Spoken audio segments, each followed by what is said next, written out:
Hello everyone and welcome to another video. और आज का हमारा टॉपिक है 5 star films private limited versus Thenandal films company. अब देखो, जो 5 स्टार फिल्म्स प्राइवेट लिमिटेड है ये एक फिल्म प्रोड्यूसिंग कंपनी है। ठीक है, तो ये फिल्म प्रोड्यूसिंग कंपनी एक मूवी बनाती है, तमिल मूवी जिसका नाम है मोंत्रू मुगम।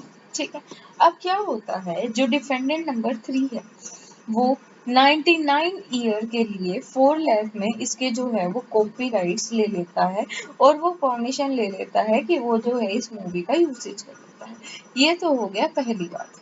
ठीक है, उसके बाद दूसरी बात हमारे पास क्या हो गई कि भाई ये जो मूवी है ना, इसमें क्या होता है, इसका प्लॉट होता है कि मतलब एक ऑनेस्ट फादर होते हैं और ऑनेस्ट फादर जो है उनके 2 बच्चे होते हैं, 2 छोटे बेटे होते हैं, और जब उनकी डेथ हो जाती है ना तो वो मतलब उनका मर्डर कर दिया जाता है। और जब वो डाइंग स्टेटमेंट अपनी देते हैं, मतलब लास्ट स्टेटमेंट बिफोर डेथ देते हैं, वो कहते हैं कि मैं दोबारा नया जन्म लेके, मैं रीबर्थ लेके आऊंगा और मैं रिवेंज लूंगा उनसे जिन्होंने मेरा मर्डर किया और जो मेरे बच्चे हैं उनसे उनका जो फादर है वो छीन लिया।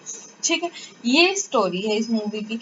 अब एक मूवी मार्शल कुछ साल बाद सेम इसी प्लॉट पे कि एक फादर 2 बच्चे मर गया और मरते टाइम उसने कहा कि मैं आऊंगा। ठीक है, तो इश्यू बनता है कि सबसे पहले क्या ये इन्फ्रिंजमेंट ऑफ कॉपीराइट है अंडर सेक्शन 55 का, और सेकंड जो हमने पहली चीज पढ़ी थी कि क्या ये ऑथोराइज्ड यूज था। ठीक है, तो उसके बाद कोर्ट जो है इस सारे फैक्ट्स को अंडरटेक करता है।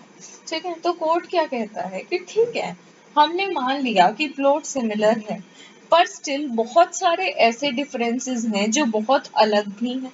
ठीक है, इसमें जैसे एक मूवी में जो फादर है वो ऑनेस्ट पुलिस ऑफिसर है, दूसरे में फादर की डेथ क्यों हो गई, क्योंकि डॉक्टर्स की नेग्लिजेंस थी।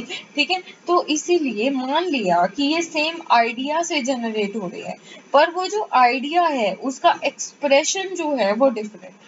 ठीक है, तो ये क्या कहता है कि यहाँ आइडिया एक्सप्रेशन डायकोटमी है।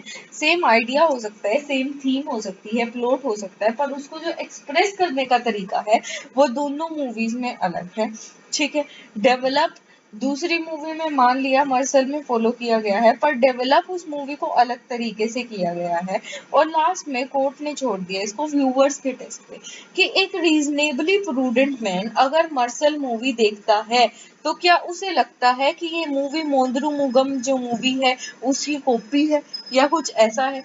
अगर ऐसा लगता है तो हाँ ये इन्फ्रिंजमेंट है, पर ऐसा नहीं लगता है तो ये इन्फ्रिंजमेंट नहीं है। तो वो जो है वो व्यूअर टेस्ट में ये मूवी जो है वो फेल हो जाती है। ठीक है, जब व्यूअर टेस्ट में ये मूवी फेल हो जाती है तो कोर्ट हेल्ड करता है कि भाई यहाँ आइडिया एक्सप्रेशन डायकोटमी है और कुछ नहीं है, उन्होंने आइडिया कॉपी हो सकता है पर आइडिया का एक्सप्रेशन अलग है, उसको आइडिया का एक्सप्रेशन अलग है, साथ में उसको डेवलप अलग तरीके से कराया गया है। तो इसलिए हम कहेंगे कि जो मूवी है वो डिफरेंट है और उसे कॉपी नहीं किया गया है और वो जो है वो इन्फ्रिंजमेंट के अंडर नहीं आती। तो ये थी हमारी आज की वीडियो। ऐसी ही और वीडियोस के लिए बने रहिए, चैनल को लाइक कीजिए, सब्सक्राइब कीजिए। Thank you.